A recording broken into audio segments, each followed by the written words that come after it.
Well, I finally got my rubber gasket for the fan case today. So let's go ahead and make a video of putting this machine back together with all my new parts.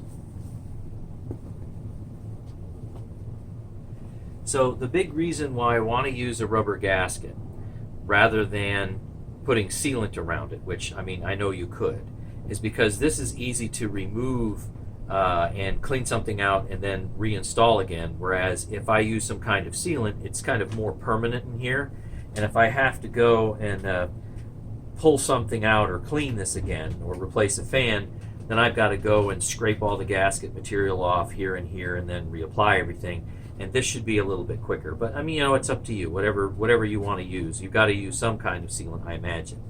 Now this is my new part here, along with the gasket. This is the old one. You can see the difference. This one actually, fits kind of loosely. Well, it means it's easy to install. This one is super tight. So it might take me a few minutes to get this thing on here because it is so tight. So here we go.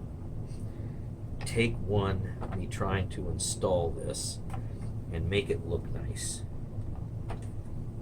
because it is really, really tight. It goes in very tight, and the gasket popped off. Okay, well, I'm going to go and play with this, and then magically you'll see it just appear to be installed properly. But in general, it goes down like this, and you have to fiddle with these retainer tabs a little bit, and then it'll sit on here just fine. Obviously, I put the fan back on. This is the original fan, and I put the pulley back on. That's pretty easy to do. So take two, and this will magically appear to be installed. And like magic, it's now been installed. So at least this fan case cover and the gasket makes a super tight seal. This is outrageously tight. Now let's see if I can manage to get the screws back in. This is a really tight fit with this new part. Got to fiddle with it a little bit. You could probably run it without a gasket or even gasket material because the fit is just so tight. Let's see, there we go. I want to make sure I'm not going to break anything, especially with it being a nice new part. All right, that's in there, and boy, that is super tight. Okay, we have nice new brush roll and nice new belt. So isn't that something? Doesn't that look good? Alrighty, let's get this dude in here. And now we've got to get the belt on.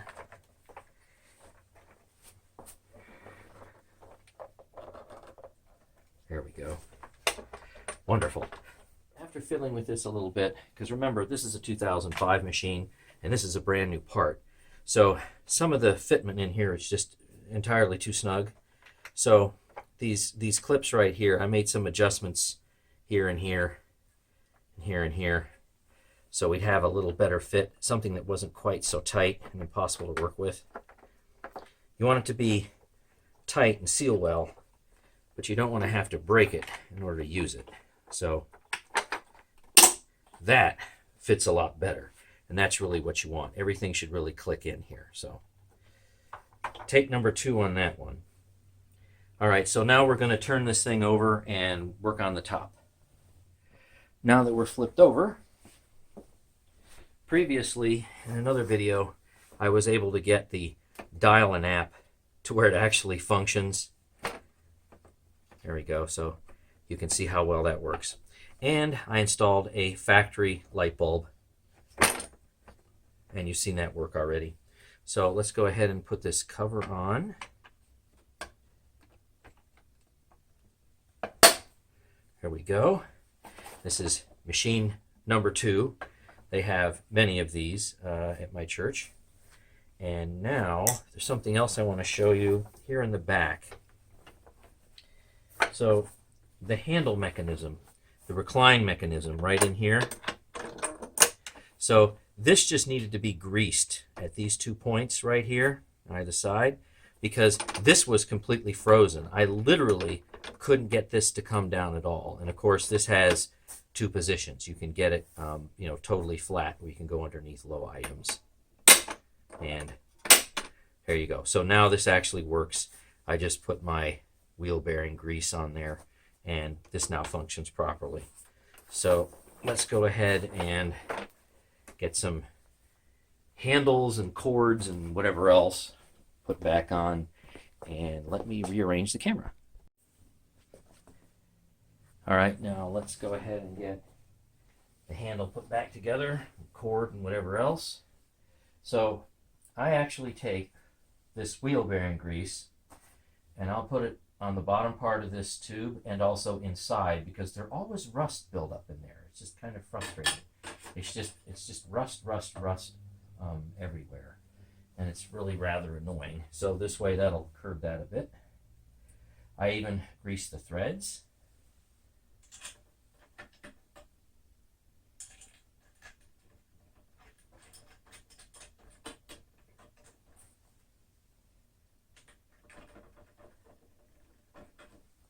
And now I'll put the top of the handle on, and see, I greased this as well, and in here too. There we go. And that'll never rust again. Any excess grease is certainly easy to wipe off.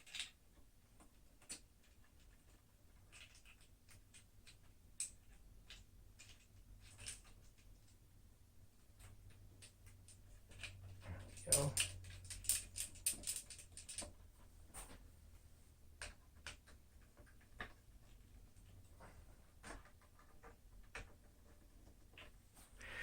All right, now we have to get the cord hooks and the cord attached back to the handle assembly. So you've got a top and a bottom here, and you can tell which one is the top because it's got a slot for this bag holder right here. So let's do the bottom one first. Got to slide the cord in. And you can make small adjustments to this later on if you want a little more slack. All right, there's one. Now let's come up here, get the cord in. Hey, okay. And you can make small adjustments to this if you want a little more slack. No big deal. So now I think we should probably say,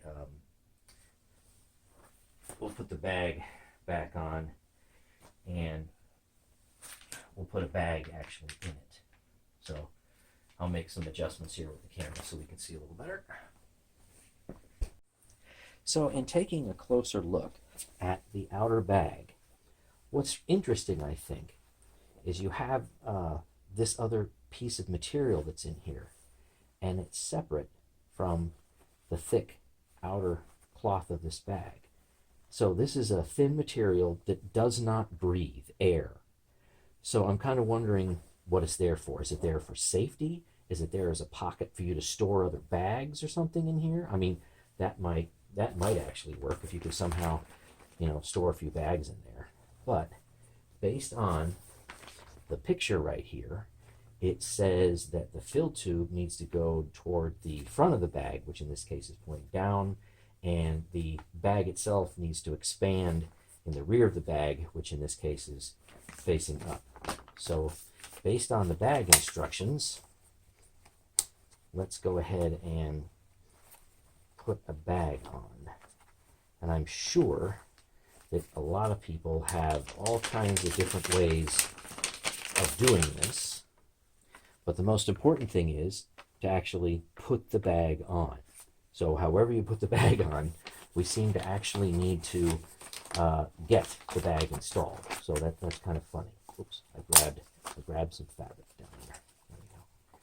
So I normally just roll the spring, and I grabbed the fabric again. I normally just roll the spring in my convertible way down on this part and I put this in here, right, so I can get it in far enough. There we go. And I suppose you could do it another way as well. And then I take the spring and I pull it over. And you can see how wonderful that actually looks. There we go. So you can do it like that. I pull it all the way up. Right, and yeah, that's it. So it sits pretty well right in there. So I'm wondering though if you could actually do it where you put the spring farther up here and then wind it down over the tube. But whatever, I mean, bottom line is it's on, and that's what we need. So here's the bottom of the bag.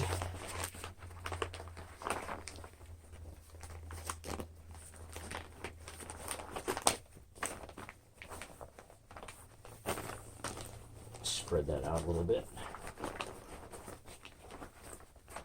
There we go. And the zipper that actually works now, because boy was it in bad shape before. Okay, so let's go ahead and put this dude on. This doesn't seem to have an orientation. I mean, the bag, top of the bag has to obviously slide in here, and it ends up down there. But the exact orientation that you put it on there doesn't seem to matter a whole lot.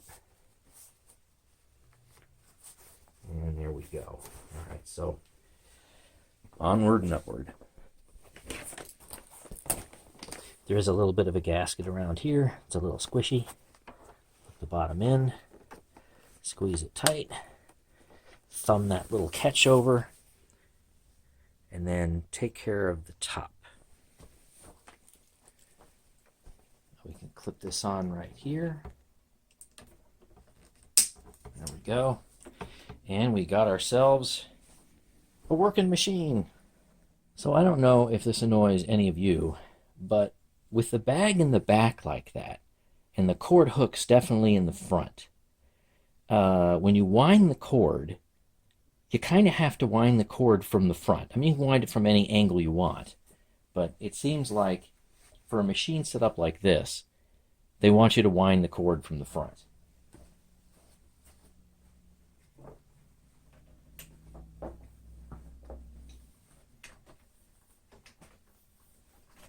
So I guess, you know, when you're done with this, you always wind the cord up from the front, where it seems like it's the easiest to wind it from the front.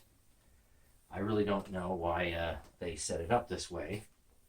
They could have put the cord hooks, I guess, on the other side. Probably wouldn't make a whole lot of difference.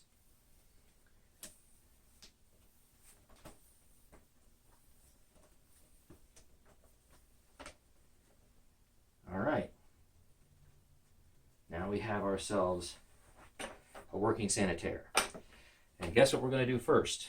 We got to do an airflow box test with a bag installed. So I put this bag assembly, that is the outer bag plus the inner bag, on the back of the Sanitaire. And I turned it on. And the motor protested. So what happened was, and this was a question that I didn't have answered until just now. So earlier I went and took this bag sleeve, actually paper fill tube, and I put about this much on. And then, of course, use this little ring right here. And what happens is, see the length of this bag? It far exceeds the length, the inner bag far exceeds the length of the outer bag. So if you take the paper bag, you see that it pretty much completely fills. The inner bag fills the outer bag. But if you set it up this way, look at the orientation of the paper fill tube. Look how far down it has to actually go here. So installing your bag and having the paper go about like this kind of a ratio, that's bad news. That won't work. So it turns out the airflow comes all the way up here. Now what I didn't know until just recently was, does it start entering the large bag area about here, all the way up the very top? Well, I put a flashlight in here. Turns out that the air literally goes this way and then starts to reverse about here, the last few inches of the top of the paper bag. So you've got to get the airflow all the way up here, unimpeded. You can't bend this one way or the other. Okay, the bag does not inflate very well. So you've got a couple of choices. If you're having trouble with the airflow, make sure that the paper fill tube here is literally like this. So if I have the crimp ring, say it's right around in here, but this paper fill tube has to go literally almost all the way down to the very mouth of the bag down here, the outer bag. Or I suppose if that proves to be too difficult, you could trim some of this off, but don't trim off too much.